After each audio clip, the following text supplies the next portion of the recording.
वेळ झाला पोरीला रात्र पण झाली ती पण चिंगी पण ऐकत हे बघा अगं तुला शोधायला म्हणून पाय चपला सरकवले आणि निघालो फार वेळ झाला का आता काय सांगू मामा तुला कामच काम आणि गडबडच गडबड नुसती एवढं मोठं घर आहे एकतर ते रावसाहेबांचं घर आहे ते बरोबर आहे बरं एक सांग चिंगी झोपली का रे कसली झोपते ती झोपा उडवल्यात सगळ्यांच्या अरे देवा असं काय केलं तिनं अगं तू आली नाहीस ना म्हणून रुसून बसले तुला शोधायला म्हणून मला जवळजवळ घराबाहेरच काढलं तिनं आता हसू नको चल समजव तिला चल, चल. राणी काय साहेब लाडू रुसून बसले काय तुझं पण एवढा वेळ म्हणजे किती काम म्हणजे जरा निघायचं सांगून कोणा तो का ए चिंगे अगं वाजले बघ किती जेवत का थोडं हा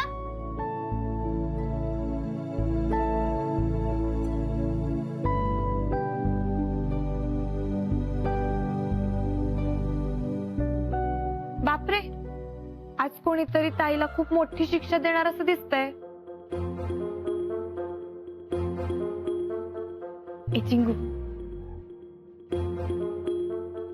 मामा कोणीतरी चिडल्यामुळे एकदम गरम होत आहे ना रे मला पण गरम होतंय पंखा लावतो म्हणजे चिडलेल्या एका पोरीचं डोकं शांत होईल रमा बाईसाहेब काही बोलल्या का ग तुझ्याशी नाही ग काहीच नाही अहो आज साहेब येणार होते ना वाड्यावर म्हणून रमाने मोठी रांगोळी काढली होती बरं का एकदम सुंदर अरे वा वा वा वा हा सगळा वाडा लख छान करून ठेवला होता आणि मुख्य म्हणजे साहेबांनी रमाच्या रांगोळीचं खूप कौतुक केलं रमा सगळ्यांना आवडली बरं का रांगोळी काय म्हणते आता एवढ्या मोठ्या माणसानं कौतुक केलं म्हणजे मोठी गोष्ट आहे की काय ग सरला वाड्यावर लगबग असेल भरपूर अहो काही विचारू नका गाड्यांचा ताफ्याचा ताफा होता एवढी माणसं भेटायला आली होती आबोब अरे ग प्रस्तच मोठ आहे तसं होय तर हा आणि कसं आहे आमची ताई तिथं कामाला लागली ना नवीनच हा त्यामुळे भरपूर काम आहेत आमच्या ताईला त्यामुळे उशीर झाला आमच्या ताईला हा काम करत होती ना ती म्हणून उशीर झाला नाही तर वेळेवरच आली असती खर तर चिंगे ए चिंगे रमे दिवसातला असे किती तर रुसवे फुगवे होतात ग तुमच्या अगं लहान आहे चिंगी अजून लहान आहे बोलायला लागली का मोठ्यांना माग पडती बाकी सगळे अक्कल आहे जा कौतुक करा आता कौतुकाचं नाही पण तिला बिचारीला सवय नाहीये ग इतका वेळ मला सोडून राहायची आणि भूक लागली असेल तिला रमा अगं काही खाल्लेलं पण नाही तिने जर काही खाते का बघ जा घे. बरं बरोबर का समजू जरा तिला तुम्ही कळतंय की नाही कसं बोलायचं हा कुणाला वाईट वाटत असेल लक्षात कसं येत नाही तुझ्या लहान आहे ना ती आणि पाहुणे आहेत ते आपल्या घरात पाहुण्यात कायमच्या राहायला आले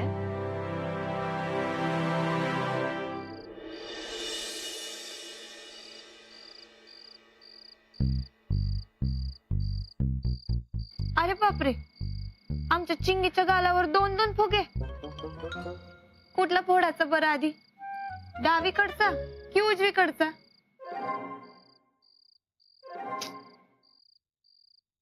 जाऊ दे बाबा चिंगी तर तिच्या ताईवर खूपच चिडली आहे मग चिंगीला हारा गुद्यावर नाही ढकलता येणार का ग ते काय आहे ना चिंगीच्या ताईला खूप भूक लागली पण चिंगी नाही जेवली तर मग तिची ताई पण नाही जेवणार आता कसं करायचं जाऊ दे बाबा यावेळेचे फुगे फारच हट्टी आहेत फुटता फुटत नाहीत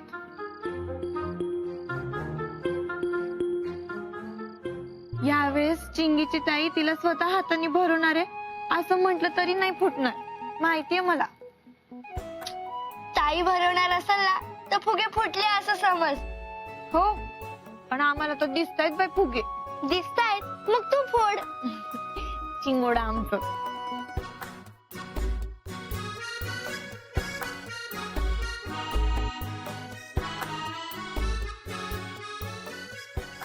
ताई मला किती काय काय गमती सांगायच्या होत्या तुला तुला माहितीये बाईंच्या सगळ्या प्रश्नाची उत्तरे दिली मी आणि माझी ऍडमिशन पण झाली मामा आणि बाई तर माझ्यापेक्षा पण खुश होत्या आणि ताई शाळा लई भारी आहे झालं ना बाळ मनासारखं पण आता खूप शिकायचं बर का आणि लई मोठं व्हायचं. हो ताई. ताई मला ना फक्त एकाच प्रश्नाचं उत्तर आलं नाही बघ. तो कोणता तो राजा ज्याने त्याच्या मुलीला हात लावला आणि ती सोन्याची झाली? राजा मिडास. हे ताई, तू आज राजाच्या राजवाड्यात गेली होती ना? तुला भेटला का ग राजा? नाही ना ग, राजाला भेटायची कोणालाच परवानगी नाही बघ. पण राजाच्या राजमहाल पाहायला बर का मी. हे मोठ्या मोठ्या खोल्या, नोकर चाकर आणि त्यांचा दिवाणखाना तर एवढा मोठा आहे की आपल्याकडचे लग्न होतील बघ तिथे. ए ताई, पण मला नाही मिळाला बघ हा राजवाडा बघायला. अगं मग झाली की फिटम फाट. चिंगीने पण नाही पाहिलं राजाला आणि ताईने पण नाही पाहिलं राजाला. पण ताई, आपण तिथल्या राजकुमाराला तर पाहिलंय ना. कोण ग राजकुमार? अगं प्रताप दादा, अजून कोण? हो काय, हुशार आहे ग माझी राणी. हा आता पटापटा.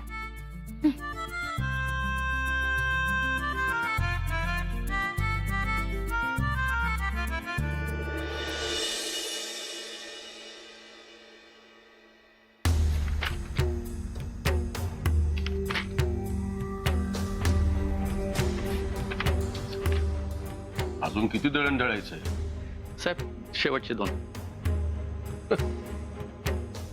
यांना किती वेळा सांगितलं घरी जरा कमी कामं आणत जा, पण यांचं हे सगळं एवढं असतं, संपतच नाही. येतो साहेब. मला तर माहितीये सेवा आमचं परमधर्म आहे. रावसाहेब, ते माझ्या बदलीचं कळलं असतं तर, नाही म्हणजे कुठवर आलंय कळलं असतं तर. चहा घ्या. द्या चहा घ्या. कसा आहे चहा? चाकलाय ना? छान आहे. चहाची चव बदलली? नाही मग इथल्या पाण्याची चव बदलली? नाही नाही. मग इथल्या माणसांनी तुम्हाला काही त्रास वगैरे दिला का? अहो नाही नाही, तसं काही नाही रावसाहेब. प्रॉब्लेम काय तुमचा? प्रॉब्लेम काय? अहो राहा की अजून थोडे दिवस. आत्ताच आलायत तर लगेच कुठे जात आहे? थांबा. आता कुठे आपली ओळख व्हायला लागली, आम्हाला तुमची सेवा करण्याची संधी तर दे. लगेच आलात लगेच चाललात असं करू नका. काय काळजी करू नका, वरिष्ठांशी बोललोय मी. ते जरा पोटनिवडणुकीचं काम चालू आहे ना, त्यामुळे जरा फंड गोळा करतोय मी. तर तशी तुम्ही तयारी ठेवा. नाही, तशी पूर्ण तयारी आहे. तुम्ही त्याची काही काळजी करू नका. साहेब, ते इन्क्वायरीचं पेंडिंग आहे, जरा बघितलं तर बरं होईल. होईल होईल, ते सॉर्ट आउट होईल. हे जरा अधिवेशन जाऊ देत, मग बघूया. नमस्कार प्रताप. नमस्कार. नमस्कार. आहे.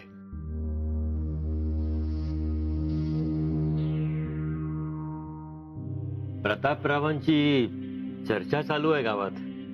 त्यांच्या उमेदवारीचा नारळ कधी फोडताय? नाही, राजकारण वाट बघताय त्यांची. हो ना.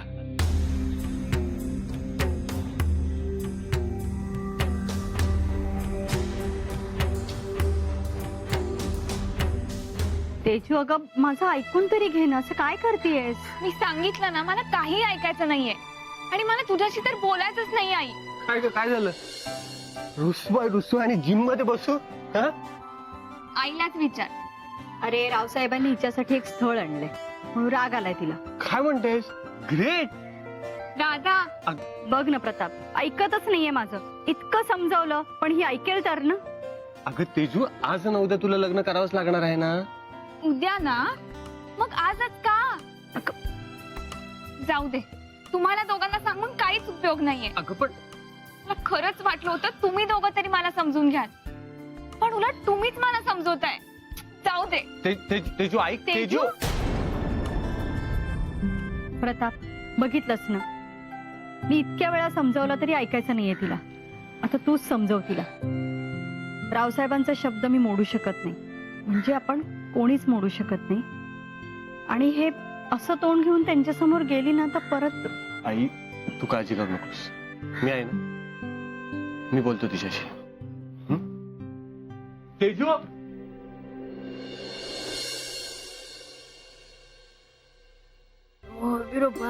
डोकं गेलं कामात दुखून दुखून. मामी, काढा करू का तुला? बरं वाटेल. बाई काढ तर अजिबात नको ए सिमरन अंग गरम आहे का बघ बरं जरा. नाही थंड पडलंय वाटच बघ कधी थंड पडते मी. ते काही नाही मामी, तू उन्हाची कुठे बाहेर पडू नकोस आज. अगं रावसाहेब आलेत ना वाड्यावर किती काम असणार आहेत, घरी बसून चालणार आहे का बाई. मामी अगं तू आराम कर ना. तू कशाला काळजी करते, मी आहे ना, मी घेईन सगळं सांभाळून. तू स्वतःची काळजी घे फक्त. अगं मला पण तसंच वाटतंय, पण आता पण नाही काय नाही, मी सांगते काय सांगायचं ते. अगं चिंगे डोळे फुटलेत का ग तुझे, फिसकटली बघ सगळी नेल पेंट बघ. अगं ताई चुकून झालं ना ग. चुकून झालं म्हणे, पुढच्या वेळेला 10 फूट लांबून उधळत जाय. एक तर महत्वाचं काम होतं माझं दिवसभरातलं, नीट नाही झालं तर तुमच्यासारखी गबाळी दिसल म्या. मी पुसून देऊ का? ए नको ग बाई तिकडं. ए सिमरन अगं चुकून झालं असेल तिच्याकडून, इतकं काय वैतागते तिच्यावर. मी सॉरी म्हणते बस का. मामी हे घे, घ्या ग. मी निघते आता, नाही तर मला उशीर होईल. हा चिंगे ताईला जास्त त्रास देऊ नको, आणि मामीचं जरा डोकं दाबून दे बाळा. रमा हो तिकडे शांतपणे काम कर, गडबड नको काय करू बाळा. हो मामी. हा चल येते मी.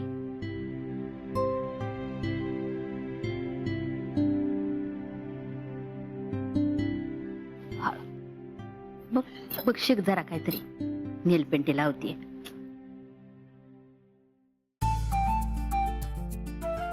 तुझं काय ऐकतंय?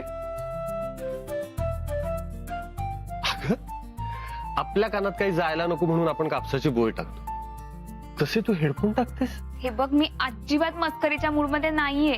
अरे मी पण मस्करीच्या मूडमध्ये नाहीये, मी सिरियसली म्हणतो गाणं लाव. जा ना तू उगाच मार खाशीला. तेजू अगं लग्नाचा विषय काढल्यावर जनरली मुली लाजतात, अरे तू चिडतेस का माझ्यावर? दादा तुला माहितीये मला तसलं ते लाजणं बिजणं नाही जमत. फाऊल आहे यार, लग्न म्हटलं की लाजणं कंपल्सरी आहे. काही काय तुला लग्न करायचं नाही असं नाही ना? करायचंय रे, पण करायचंय ना. अगं मग लग्नाचा विषय काढल्यावर अपसेट काय होते शेवटी? अरे एक मिनिट, तुझं बाहेर काही अफेअर वगैरे नाही ना? काही काय नाही म्हणजे माझ्या समोर यायला घाबरतो असं नाही ना? नाही रे, आणि तुझ्या समोर याला का घाबरेल मी असताना. करेक्ट आहे, पण मग अशी नाराज का होतेस? बर तर रावसाहेबांनी तुझ्यासाठी स्थळ आणलं, फक्त विषय काढले, कुणी मांडव नाही टाकला बाहेर, किंवा बाशिंग घेऊन तुझ्या मागे नाही लागलं लग्न कर म्हणून. अरे पण मी आत्ता विरोध नाही केला ना, तर रावसाहेबांना असं वाटेल की मी होकार दिलाय, आणि मग ते 4 दिवसात बोलणी करून 5व्या दिवशी मांडव घालून माझं लग्न सुद्धा करून टाकतील. अगं पण तुझ्या मनात कोणी नाहीये, आणि तुला लग्न करायचे, मग आज न उद्या मुलगा बघावा लागणार. आणि रावसाहेब हे तुझे वडील आहेत, त्यांनी काहीतरी बघूनच स्थळ आणलेलं असणार. आणि कोणी सांगावं हा मुलगा चांगला असला आणि तुला आवडला तर? बघ तर प्रश्नच मिटला. पण नाही आवडला तर तरी करू लग्न? फक्त रावसाहेब म्हणतात म्हणून. दादा तू तरी केलं असतंस का असं लग्न तुला न आवडणाऱ्या मुलीशी? आपण एक काम करूया, आपण आधी मुलगा बघूया आणि मग ठरूया. मी तुला वचन देतो, जे काय होईल ते तुझ्या मनाप्रमाणेच होईल, आणि मी नेहमी तुझ्या पाठीशी. मग तर चाल. ओके मग चल आता गाणं लाव. आता जा ना तू यार. लागते, अरे खरंच लागते. गुरुजी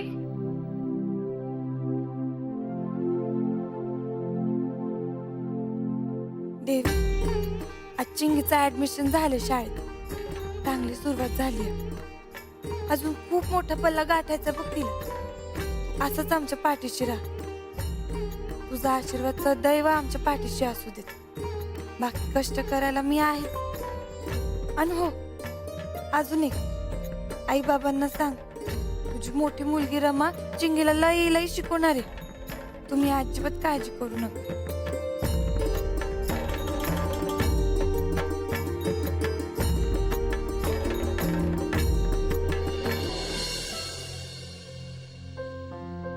हो आम्ही वेळेत पोचतोय. नाही नाही अजिबात नाही, आम्ही फक्त शाखेचं उद्घाटन करणार, भाषण अजिबात करणार नाही. अहो, रोज रोज काय भाषणं करायची? नाक्या नाक्यावर कार्यकर्ते रोज नवीन शाखा उघडतात. आम्हाला रोज उद्घाटनाला जावं लागतं आणि भाषण करावी लागतात. अहो, कामं कधी करणार मग आम्ही? हा हो, तुमचा फोन आला की निघू आम्ही. ठेवा.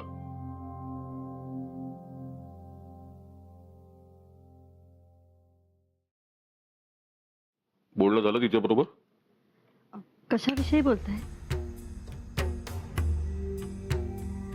तेजस्विनीशी बोलणं झालं का? अहो, बोलले मी, पण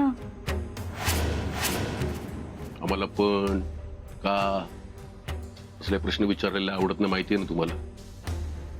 काय प्रॉब्लेम आहे? आम्ही बोलू तिच्याशी?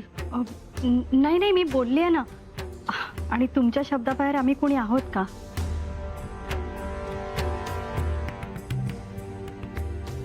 अजून वाढू का काही?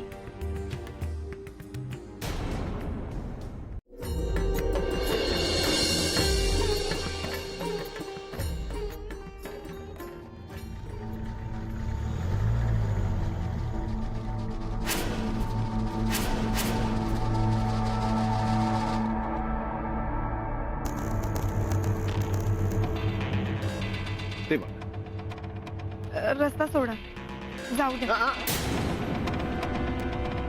बंट्या, हा भाऊ, ते मुहूर्त किती असतं रे? 3:30 भाऊ. आता यांच्या भेटीचं मुहूर्त धरून 4:30 असा आकडा सांगायचा. कळलं? ओके भाऊ. बघा, एवढं भारी मुहूर्त घडून आणलं आपल्या भेटीचं, आणि तुम्ही म्हणताय रस्ता सोड. निरोप पाठवला होता तुमच्यासाठी, मेसेज मिळाला नाही का वेळ मिळाला नाही आम्हाला भेटायला? तुला माहित नाही का, गावात आल्याबरोबर पहिला इंट्रो भाऊंसोबत असतो. तू तो केला नाही. तुला ना आपल्या भाऊंची कदरच नाही. ए, होतात चुका माणसाकडून. आणि एवढं रागवता काय? हा? का हो? तुम्हाला आवडत नाही का आम्ही? एवढा माच कोणाच्या जीवावर आहे? इथं समोर उभं आहे तरी वर तोंड करून बघत नाही माझ्याकडे. बघू दे. अगं दे, प्रसाद हवाय तुझ्याकडून.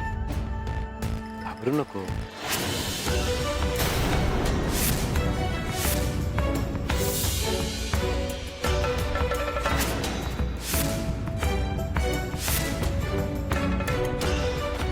काय हवंय रे?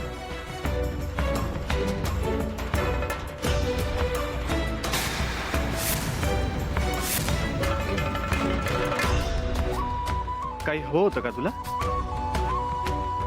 विसरलास की आता आठवत नाहीये? ते प्रसाद प्रसाद हवाय भाऊंना. प्रसाद हा. घ्या की मग.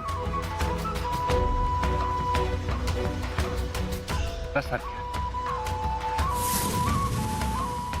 घ्या.